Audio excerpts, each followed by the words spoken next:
안녕하세요. 김효선입니다. 저는 2008년부터 시로나 캐드캠 장비를 시작으로 해서 지금까지 디지털 보철을 이용한 보철 제작을 하고 있고, 특히 당일 제작하는 부분에 있어서 특화되어 있는 스페셜리스트 기공사입니다. 덴탈 캐드캠 장비는 매우 빠른 속도로 발전을 해왔고 종류 또한 엄청 많아졌는데요. 그래서 어떤 장비를 선택해야 하고 그다음에 어떻게 사용해야 되는지는 돼야 하는지에 대한 고민도 많아졌을 거라고 생각해요. 주로 하는 진료에 잘 사용되어질 수 있도록 그다음에 목적에 맞는 장비의 선택이 필요합니다. 저희 치과에서는 어떤 장비를 가지고 있고 어떻게 사용하는지 한번 들어보시고 장비의 선택과 활용 방법에 대한 고민에 도움이 되셨으면 좋겠습니다. 그래서 이제 원데이 레스토레이션 솔루션이라는 제목으로 이제 진행을 하려고 하는데요. 환자가 처음 내원을 해서 상담을 하고 치료를 하고 제작을 하고 세팅을 하는 과정을 거칩니다. 근데 환자가 상담을 하는 과정은 하루, 그다음에 환자가 하루에 내원해서 치료, 제작, 세팅을 하는 과정을 하루 잡아서 저희는 진행을 하고 있고, 처음에 환자가 내원을 하면 루틴하게 페이스 데이터 촬영을 합니다. 여기서 중요한 점은 기공사가 사용하는 디자인 소프트웨어가 아닌 레이페이스 디자인 소프트웨어를 이용해서 디지털 진단 왁스업을 하고, 이 데이터가 기공사가 사용하는 엑소캐드에 연동되어 있어서 최종 보철 디자인에 그대로 적용되어지는, 반영되어진다는 점인데요. 임상 작업을 함에 있어서 소프트웨어와의 그 간의 이동은 매우 번거로운 일입니다. 근데 우리는 이 레이페이스 디자인 소프트웨어에서 의사, 스텝 기공사 함께 디자인을 하고 이 데이터가 그대로 기공 작업에 반영되어짐으로써 또다시 한번 디자인하지 않기 때문에 매우 큰 장점이라고 생각합니다. 이제 환자가 내원을 하고 치료를 하기 전에 저희는 루틴하게 페이스 촬영을 하는데요.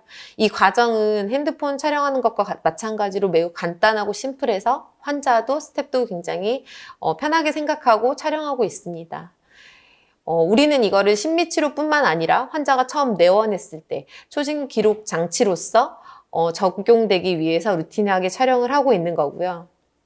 환자가 처음 내원하게 되면 인레이 치료를 할 수도 있고 크라운 치료를 할 수도 있고 아니면 덴처 치료를 할 수도 있고, 환자가 처음에 작은 치료로 내원을 했더라도 시간이 지남에 있어서 점점 큰 치료로 변화가 되어질 수 있는데요. 요런 과정에 의한 초진 기록 장치로 저희는 페이스 데이터를 사용하고 있습니다. 이게 요새 치과들이 말하고 있는 평생 주치 개념과도 일맥상통하는 부분이라고 할 수 있습니다. 이제 페이스로 0.5초의 시간으로서 환자의 2D 사진과 3D 사진이 동시에 얻어지게 되는데요. 구강 스캔한 데이터도 얼굴에 자동으로 매칭되어집니다.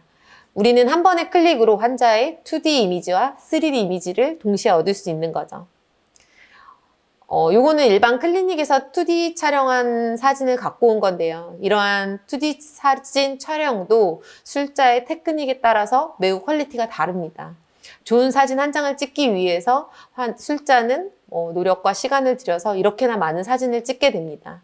그렇다고 해서 이 퀄리티가 보장되는 것도 아니에요. 술자의 테크닉에 따라서 매우 다르고요. 그다음에 이제 왼쪽에 보시면 우리가 레이페이스로 촬영한 환자의 3D 데이터 얼굴이고, 오른쪽은 환자의 2D 데이터 사진입니다. 이 정도의 질감과 색감 차이는 있어요. 그렇지만 이것을 기반으로 해서 치료 계획을 세우거나 우리가 현재 상황을 분석하기에는 크게 무리가 없다고 생각합니다. 이제 이 정면 사진을 보고 보통은 치료 계획을 세우게 되는데, 이 친구는 어렸을 때 교정을 이미 한번 했던 케이스고 그게 릴랩스 돼서 교합 평면이 틀어지고 미드라인이 틀어진 케이스입니다. 그리고 실제 지금 치아 상태도 예쁘거나 좋지 않죠. 그렇기 때문에 재치료를 진행하기로 했고, 보통 이렇게 정면에서 사진 촬영을 하고 계획을 세웁니다. 근데 우리는 이제 페이스 3D 촬영을 했기 때문에 측면에서도 볼 수 있죠. 이렇게 측면에서 보게 되면 이 환자는 아래 치아와 위에 치아의 수평점 관계가 굉장히 넓어요. 옆에서 보면 뻗어 있다는 느낌을 받는 거죠. 근데 하악 치아도 같이 뻗어져 있지 않기 때문에 이만한 공간에 상악을 집어넣을 공간이 충분히 있다는 것을 의미하기도 합니다. 그 다음엔 이제 턱 밑에서 보는 뷰예요. 이거는 진료실에서 원장님도 스텝도 볼 수 없는 사진의 뷰죠. 그러니까 이 밑에서 보고 아이디얼한 아치 라인을 설정해야 하는데 이 아치 라인을 바깥쪽에 하느냐 안쪽에 하느냐에 따라서 환자의 치아 삭제량이 달라지게 돼요. 그래서 이 삭제량이나 배열 관계를 보고 삭제량을 체크하고 그 다음에 치료 계획도 교정으로 할 것인지 보철로 할 것인지 계획을 세우게 됩니다. 이렇게 다양한 각도에서 저희가 확인을 할 수 있기 때문에 보다 정확한 치료 계획을 세울 수 있게 되는 거죠. 이 친구의 얼굴을 보면 굉장히 조화스럽고 예뻐 보이긴 하지만 동공선, 우리가 기준할 수 있는 동공선도 틀어져 있고 그다음에 미드라인도 틀어져 있고 교합평면도 틀어져 있습니다. 그래서 어느 하나의 기준점에 맞추지 못하는데요. 이런 경우에는 전체적인 얼굴에 조화될 수 있는 디자인을 구상하게 됩니다. 그러니까 보통 심리치료를 하기 위해 내원하신 분들의 경우 이렇게 비대칭인 경우가 많아요. 그래서 어느 하나의 기준선을 잡고 계획을 세우기가 쉽지 않습니다. 그래서 이 친구는 결론적으로는 교정을 다시 진행해서 앞니를 조금 더 안으로 넣기로 했고 그 다음에 라미네이트 진행을 해서 치아 모양과 색을 개선시키기로 하였습니다. 지금 보여드릴 거는 저희가 페이스 소프트웨어를 이용해서 디지털 진단 왁스업을 하는 과정인데요. 기존의 아날로그에서는 여러 각도에서 확인을 할 수 없기 때문에 본을 뜨고 모델을 만들고 그 위에 왁스업을 하는 과정을 거쳐서 시뮬레이션을 했었죠. 근데 저희는 레이 페이스 소프트웨어를 이용해서 이런 디지털 진단 왁스업을 함으로써 본 뜨거나 구강 위에서 모델을 만들거나 하는 과정을 없앨 수 있고 보다 편하게 클릭 몇 번으로 디자인을 할 수가 있습니다. 이 DSD 소프트웨어에는 다양한 기능들이 많이 있어요. 치아의 비율도 조절할 수 있고 색도 조절할 수 있고 모양도 조절할 수 있고 근데 디지털 진단 왁스업을 할 때는 최대한 간단한 툴로만 사용해서 빠르게 하려고 합니다. 그래서 이 동영상을 한번 보여드릴게요. 저희 소프트웨어에는 두 가지 라이브러리가 들어있어요. 왼쪽에 두 개가 있는데 저 같은 경우에는 아래쪽 거를 사용하고 있고 이 라이브러리도 굉장히 이제 유명하신 기공사분과 원장님과 협업해서 예쁘고 아이디어란 모양을 만들어 놨기 때문에 모양적으로는 사실 크게 손댈 부분이 없어요. 그래서 1번은 환자가 기존에 갖고 있는 치아 배열에 이 라이브러리를 잘 배열하는 게 1번이에요. 모양을 잡는 게 아니라 치경부에서 올라오는 라인을 잘 잡아줄 건데 전체적으로 폼툴을 이용해서 배열을 잡고 체인 모드를 이용해서 아치 라인을 잡고 그 다음에 버컬, 링걸, 팁 기울이는 툴을 이용해서 마진부를 붙여줍니다. 이런 과정이 끝나고 나면 저는 다른 툴은 건드리지 않아요. 이제 치아의 쉐입을 조절해 줄 건데 그거는 트랜스폼이라는 이 툴 하나로 무핑시켜서 움직이는 방법을 사용합니다. 그래서 이 툴을 움직여서 치아 끝의 모양을 달라지게 변화를 시키거나 각지게 하거나 둥글게 하거나 또는 토끼치아 또는 캐나인의 모양이 뾰족하게 하거나 플랫하게 하거나 이 정도의 수준으로만 건드려줍니다. 이제 초진 상태의 구강 스캔 데이터에 이 라이브러리를 배열하게 되니까 이제 겹쳐지는 부분이 생겨요. 이 부분으로 환자한테 이 정도 겹쳐지는 양이 삭제량이다라는 상담을 할 수 있는 거죠. 근데 저희 페이스 소프트웨어에는 수치를 측정할 수 있는 기능은 없어요. 근데 그래도 겹쳐지는 부분만 환자에게 보여줘도 충분히 상담은 될 거라고 생각합니다.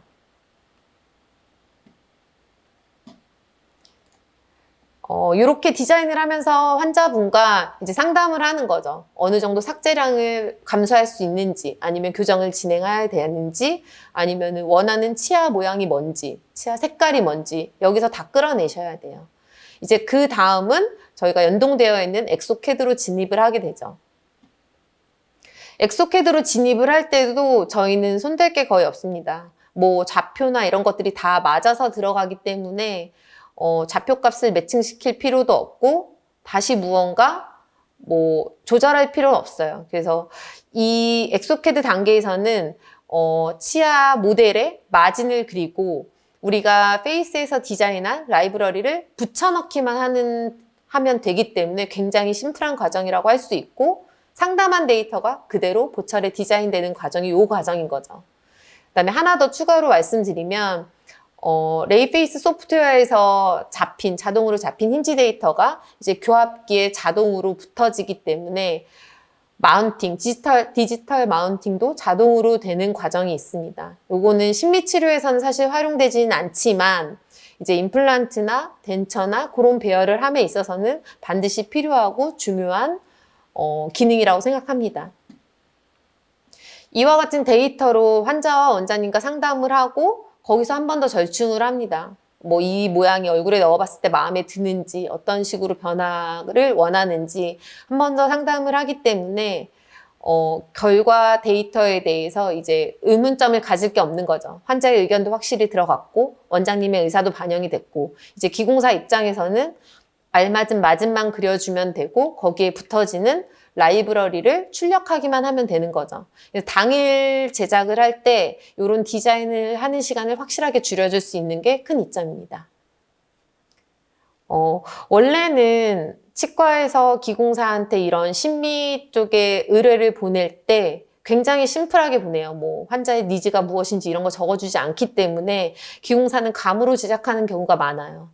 근데 이런 것들이 환자의 방향과 원장님의 방향과 한 번에 맞아떨어지면 다행이지만 보통은 리메이크 하는 경우가 많고 다시 한번 수정하는 경우가 많은데 우리가 사용하는 레이페이스 소프트웨어를 사용하면 이런 불필요한 과정들이 없어지고 정확한 커뮤니케이션을 할 수 있다는 게 가장 큰 장점입니다.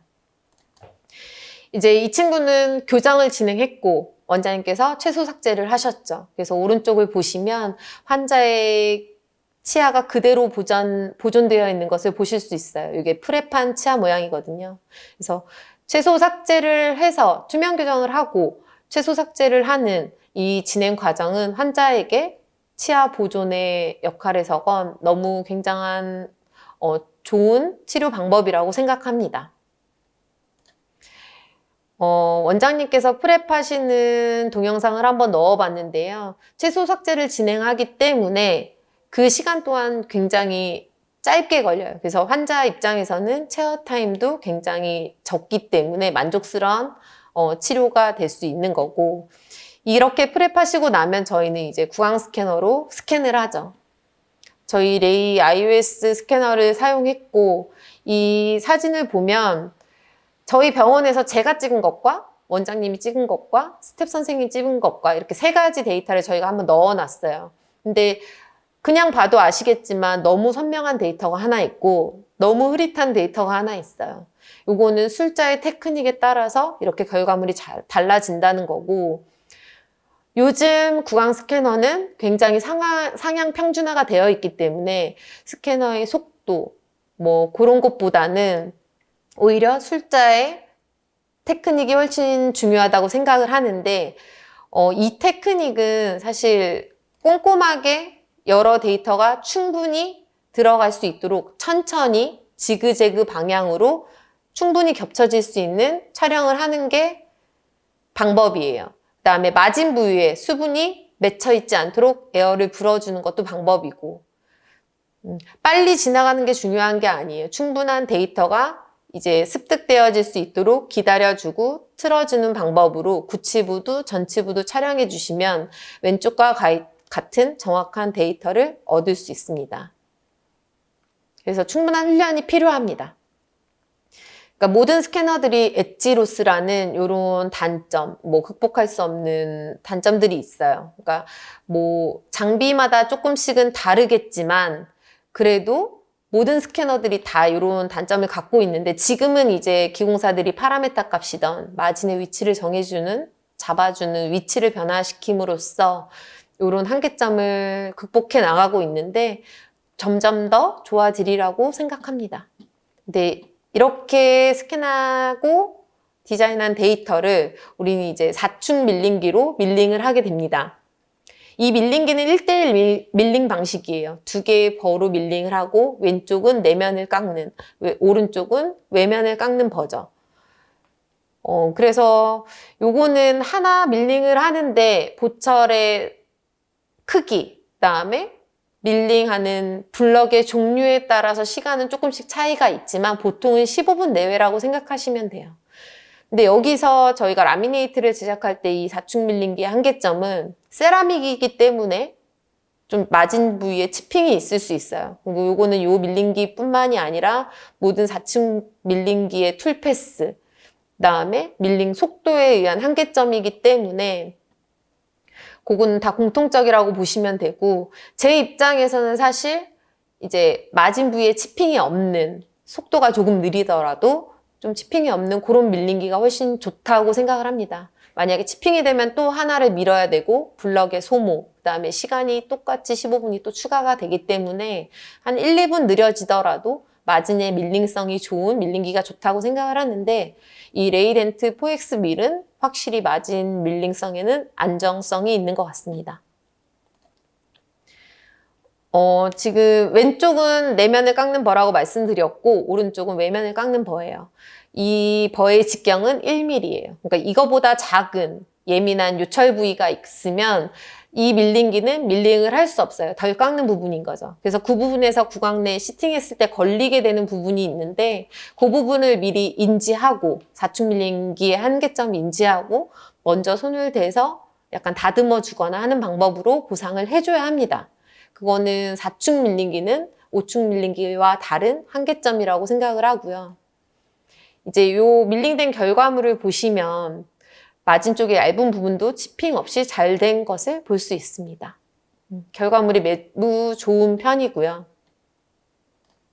사진과 같이 어느 부분을 못 깎는지 확인을 하는 것이 중요하고요. 그다음에 이렇게 밀링되어져서 나온 보철물을 우리는 구강 내에 시적을 하고 원장님께서 세팅을 하시죠. 그래서 이게 아침에 프랩하고 스캔하는 과정 1시간, 이제 붙이러 오셔서 1시간, 2시간 만에 완성된 결과물입니다. 그러니까 원데이라고 하면 뭐 퀄리티가 좋지 않다거나 이런 걱정을 하시는 분들이 많은데, 사실 디지털을 이용하면서 분명히 줄어든 시간들이 있어요. 그런 시간들을 이 퀄리티를 내는데 조금 더 할애를 하는 게 저는 가장 좋은 방법이라고 생각합니다. 사실 저도 지금 굉장히 원데이 라미네이트는 부담스러운 과정이에요. 당일에 모양을 만들어내야 되고 환자도 만족시켜야 되고, 그렇지만 이제 레이페이스 소프트웨어를 이용하면 일단은 모양 부분에 있어서는 다 의논이 끝난 부분이기 때문에 추후에 제가 디자인할 때 제 의견을 뭐 고민하거나 이럴 여지가 없어요. 그래서 디자인을 하는 시간을 진짜 대폭 줄여주고, 그다음에 뭐 한 가지 더 줄여줄 수 있는 부분은 밀링. 뭐 8개를 하루에 진행하는데 밀링기 한 대만 있다면 160분 정도가 들어가죠. 근데 이제 밀링기 두 대가 있다면 1시간, 80분 정도에 끝나는 거기 때문에 제작 시간이 확 줄게 돼요. 그러면은 1명이 아니라 2명을 할 수도 있고, 2명이 아니라 4명을 할 수도 있고, 밀링기 대수에 따라서 하루에 생산해낼 수 있는 양은 많이 틀려집니다. 그래서 이런 방법으로 한번 원데이를 진행해 보셨으면 좋겠습니다. 다음 사진은 저희 같이 일하고 있는 직원의 사진인데요. 위에 4개, 아래 4개 라미네이트 진행하고, 43번은 지르코니아로 이틀 제작을 해서 만들어진 케이스인데, 어찌됐건 이 결과물을 보면 위에 여자분 케이스도 그렇고 이 케이스도 그렇고 굉장히 퀄리티 좋은, 어디다 내놔도 좀 괜찮다고 말을 들을 수 있는 보철물을 제작하고 있어요. 그러니까 그러기 위해서는 내가 모양이나 이런 퀄리티를 조금 더 낼 수 있는 시간을 갖기 위해서는 뭐 밀링기가 많으면 더 좋을 것 같고, 그다음에 레이페이스 소프트웨어를 이용해서 디지털 진단 왁스업을 하게 된다면 훨씬 더 편안한 원데이 보철을 제작할 수 있을 거라고 생각합니다.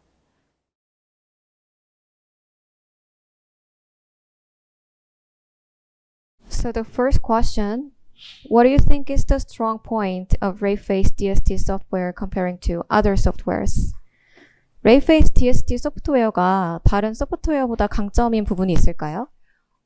레이페이스 소프트웨어는 기공사가 사용하는 복잡한 소프트웨어가 아니라 클리닉에서도 스텝 선생님이나 원장 선생님도 같이 사용할 수 있을 정도로 매우 심플한 소프트웨어입니다. 그렇기 때문에 환자 상담에서도 사용되어지고, 그다음에 보철 제작까지 반영할 수 있기 때문에 매우 활용성인 소프트웨어예요. So Rayface software is not a complicated software for technicians only. It is a very easy and simple software to use for any staffs working in clinic.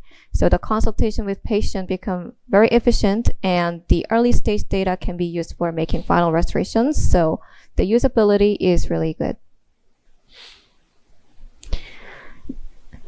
The second question is, to whom would you like to recommend RayFace? 그러면 어떤 사람들한테 RayFace를 추천하실까요? 저는 임상가 모두가 사용했으면 좋겠습니다. 강연에서 얘기했듯이 환자의 초진 기록 장치로서 활용성이 무궁무진하기 때문이고, 그다음에 이거를 사용하면 제작 과정도 편해지고, 만들어지는 보철의 정확도도 높아지기 때문에 반드시 꼭 사용한다고 생각합니다. I think all the clinicians need RayFace in their clinic because it is a device that records early stage data and that its usability is unlimited. As I mentioned, the production process become much easier and the accuracy increased as well. So I think it is a device that should be equipped in every clinic. 추가로 질문 더 없으실까요? Will there be any other questions?